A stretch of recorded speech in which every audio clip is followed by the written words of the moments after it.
આગળ વાત કરીએ રાજકોટ ક્રાઇમ બ્રાન્ચને મોટી સફળતા મળી છે। 12,000 જિલેટીન સ્ટિકનો જથ્થો મળી આવ્યો। વિસ્ફોટક સામગ્રીનો જથ્થો મળી આવ્યો। 4,000 ડિટોનેટર સહિત કેબલ ઝડપાયા। રાજકોટ કોઠારિયા સોલ્વન્ટમાં દરોડા પાડવામાં આવ્યા હતા। આરોપી દોલા મીરની ધરપકડ કરવામાં આવી। પોલીસે ગુનો નોંધી આગળની તપાસ હાથ ધરી। વધુ અપડેટ સાથે સંવાદદાતા દિવેશ જોશી અમારી સાથે જોડાઈ ગયા છે। દિવેશ, પોલીસે દરોડા પાડ્યા હતા, જેમાં કેટલીક એવી સામગ્રી મળી આવી છે જે શંકાસ્પદ છે।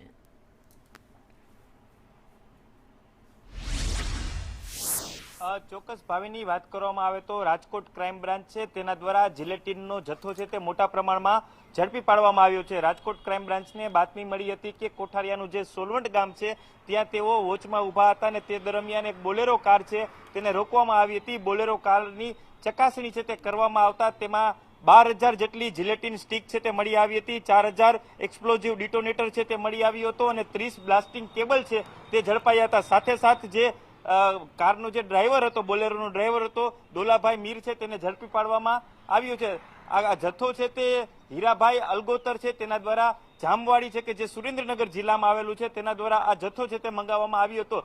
સામાન્ય રીતે આ જથ્થાનો ઉપયોગ છે તે કૂવો ખોદવા માટે કે પથ્થર તોડવા માટે થતો હોય છે, પરંતુ તેના માટે તેનું લાયસન્સ હોવું ખૂબ જ અનિવાર્ય છે। ત્યારે આ જથ્થો છે તે લાયસન્સ વગર ઝડપાયો છે। તેના પાસે તેના પોલીસ છે અત્યારે સમગ્ર બાબતે તપાસ કરી રહી છે કે પૂરતા પ્રમાણમાં તેના જરૂરી ડોક્યુમેન્ટ છે કે નહીં, કારણ કે આ જથ્થો છે તે કોઈ હુમલો કરવા માટે હતો, કેમ કે તે તમામ બાબતને લઈને પોલીસ છે તેના દ્વારા ચકાસણી છે તે કરવામાં આવી રહી છે। આટલા મોટા પ્રમાણમાં જથ્થો મળી આવ્યો તેને લઈને પોલીસે તમામ દિશામાં તપાસ કરી રહી છે, કેમ કે આ જથ્થાનો ઉપયોગ સામાન્ય રીતે કૂવો ખોદવો કે પથ્થર તોડવા માટે થતો હોય છે। ભાવિની, આભાર માહિતી માટે।